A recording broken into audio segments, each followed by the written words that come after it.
Hey, just a quick editing heads up.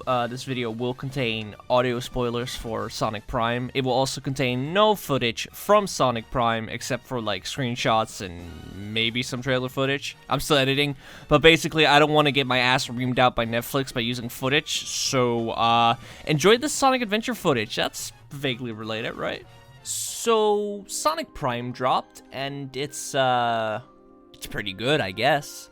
Honestly, I didn't go into it with high expectations. Like, sure, I was excited for a new Sonic series that wasn't comedy-focused or an alternate branch of the series, but I don't know, it's just nothing special.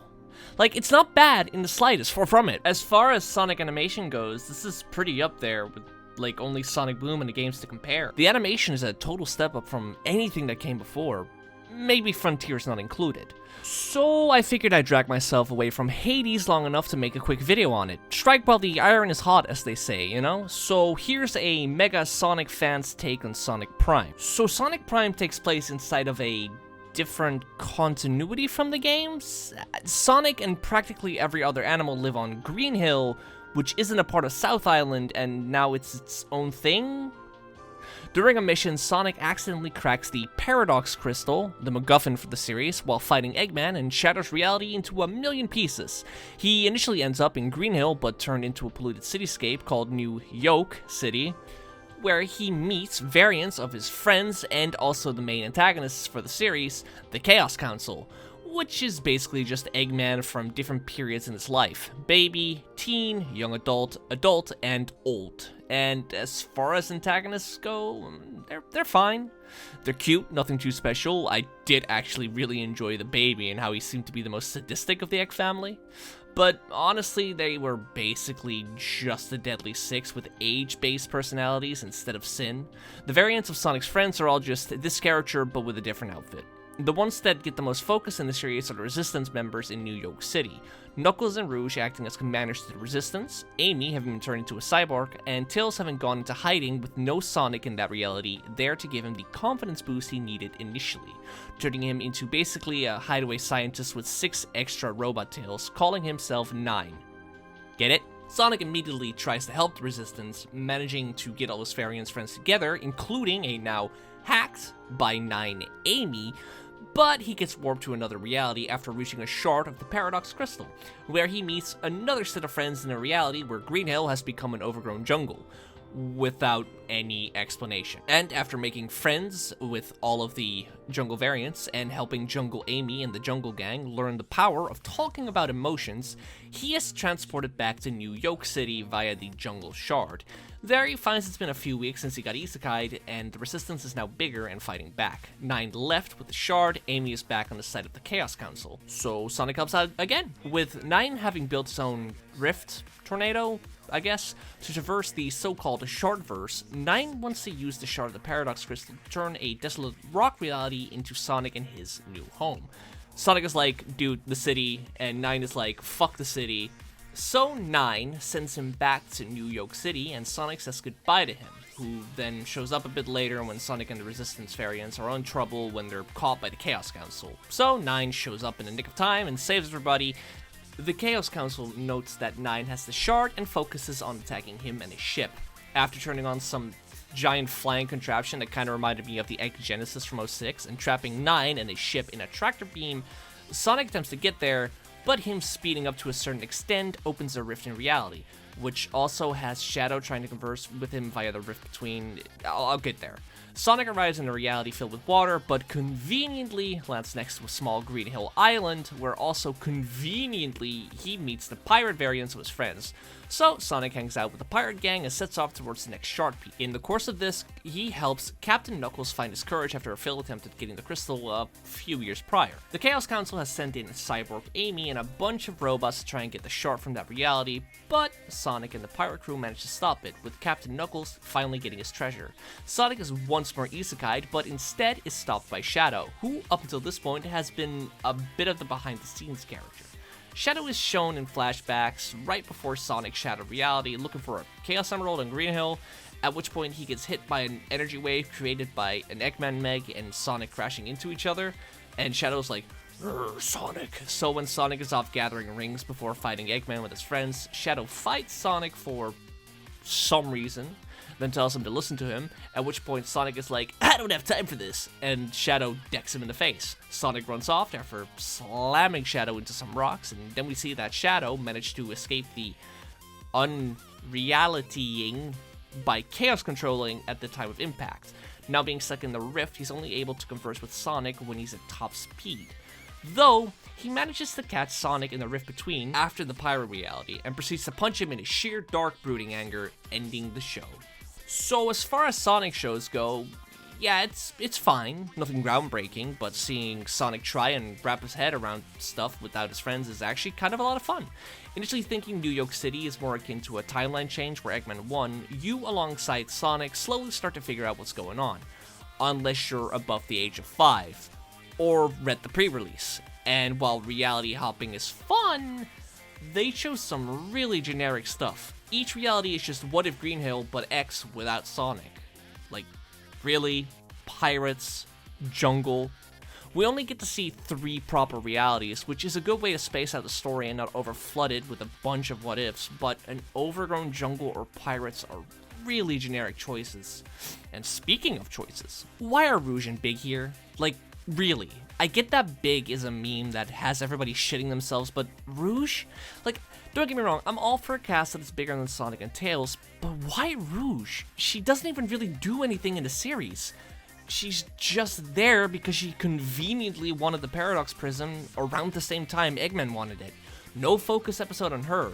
New York City is spent on Tails, Jungle Hill is spent on Amy, and the 7 Seas are for Knuckles. Sonic doesn't have any variants, nor do Shadow, or technically Eggman, outside of New York City. Rouge and Big and Froggy are just kinda there. Like, they desperately needed a 5th hero alongside the main cast. Like, personally, I would have put Cream or even Blaze in there if you needed a 2nd female hero so badly. And it's not like Rouge is the most well-known character. Like, what 5-year-old is gonna go, oh yeah, I love Rouge the Bat? And that segues perfectly into my personal biggest gripe with world building in this series. So in the series, despite the pre-release and run-up mentioning that Prime would follow the game's continuity, it's practically its own reality away from the games. It has a weird, wishy-washy way of telling about the past. Small stuff like the tornado now being Tails' plane instead of Sonic's, or everybody seemingly living in Green Hill, which is no longer part of South Island, but instead its own continent. Angel Island is mentioned, technically. We see a flashback of Sonic and Knuckles fighting in Hidden Palace in a really cute 2D sprite style with sprites edited to have colored eyes.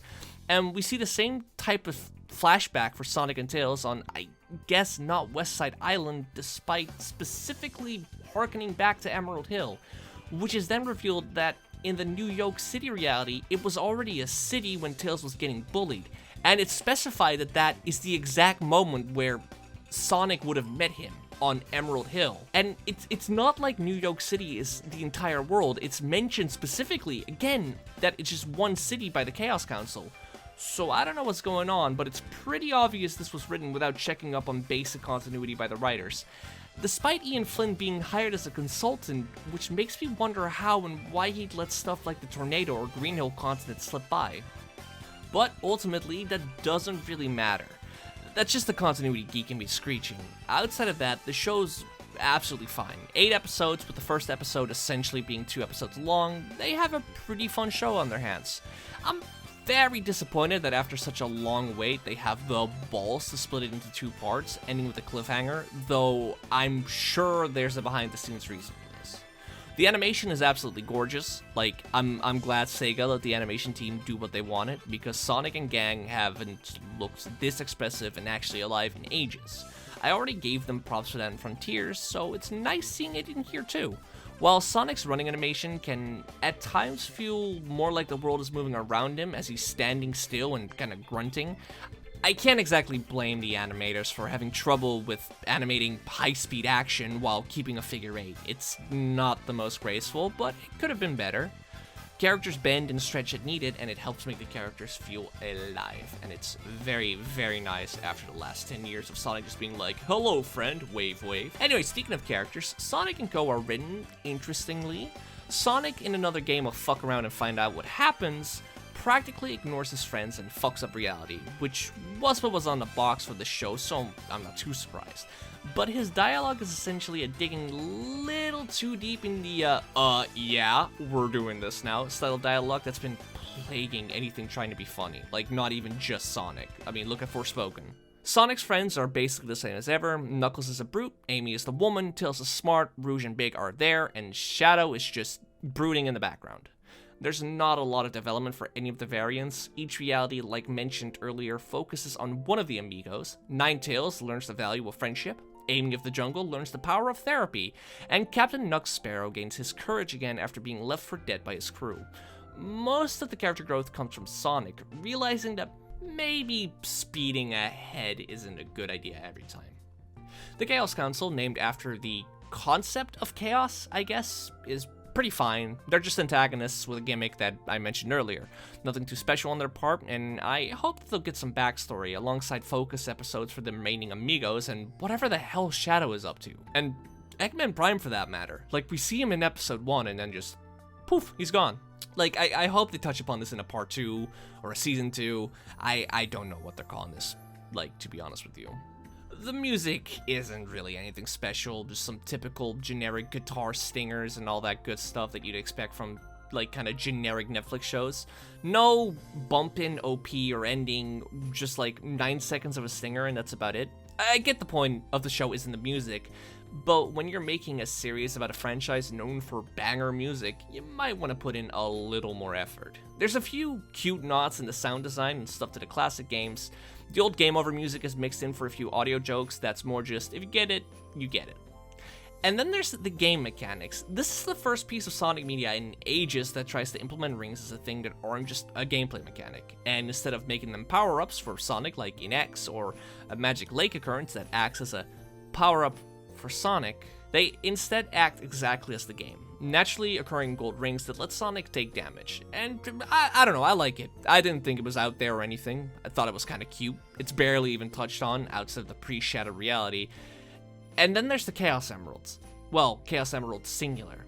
Shadow is just seen breaking rocks in Green Hill and finds the Green Emerald, and then the plot starts, but that's all there is to it. We don't learn why he's looking for a Chaos Emerald. And for that matter, the Master Emerald shows up in the Knuckles flashback, but outside of that, why Knuckles is even off Angel Island is not mentioned. Like, this shouldn't even, like, bother him. You know, he should be on Angel Island protecting the Master Emerald. He shouldn't be on South Island doing nothing. So anyway, Jesus, this has been 13 minutes. So to wrap this video up, it's fine. Like, if you're looking for some turn your brain off content, it's absolutely fine. If you're looking for something deeper or more Sonic-y, maybe want to wait until Season 2. It's fine for what it is, but we need a good full season to properly judge it as a full product. It's very obvious the story was written with more episodes in mind, so whatever or whenever the next batch drops, maybe I'll be more pleased. So if I had to give it a score or something, I'd say it's like a hard 5 out of 10. Nothing too bad, nothing too good, just a little generic. Anyway, I just wanted to make a quick video about that. No ending, as has become custom. Anyway, I don't know how to end this.